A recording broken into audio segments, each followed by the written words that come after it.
السلام عليكم ورحمه الله وبركاته. كل عام وحضراتكم بخير. النهارده عندي جديد وطازه من شركه شمس لخدمات الكمبيوتر، اكبر تشكيله من الاجهزه الورك ستيشن بفضل ربنا هتلاقيها عندنا. النهارده عندي شركه شمس على موديلين او على موديل مكسر الدنيا، الاتش بي الورك ستيشن الزد 440، اجهزه جيمنج بتشغل اعلى البرامج، بتشغل اعلى الجيمسات. المواصفات بتاعت الاجهزه في من عندنا فيرجنين، فيرجن البروسيسور الزين 1620 الفي 3، الكاش 10 ميجا 4 كور، بروسيسور 3.5 برامات 16 جيجا، دي رام 4، هارد 500 ساتا، كارت فيجا انفيديا كوادرو، الكيس 600 بيبقى 1 جيجا. الجهاز فيرجن محترم، شغال اعلى البرامج وبيشغل معاك جيمزات كويس، وسعر الجهاز 8000 ونص.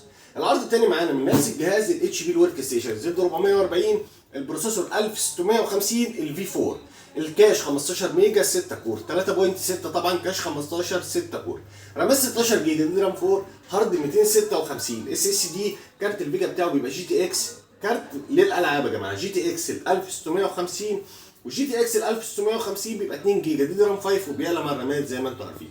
كارت طبعا بجهاز بيشغل معاك العاب وبرامج 2022 مرتاح، وسعر الجهاز 12000 جنيه. باور سبلاي طبعا بيبقى 700 واط، المكنه بتبقى فيها 8 بنك رام، تشغل معاك طبعا بقى ايه لغايه 128 جيجا رام، ودي رام 4. مع ضمان 3 شهور ضد عيوب الصناعه. الاجهزه فرز اول، وقلنا ال 1620 الفي 3 سعره 8000 ونص، وال 1650 الفي 4 ب 12000 جنيه. والسلام عليكم.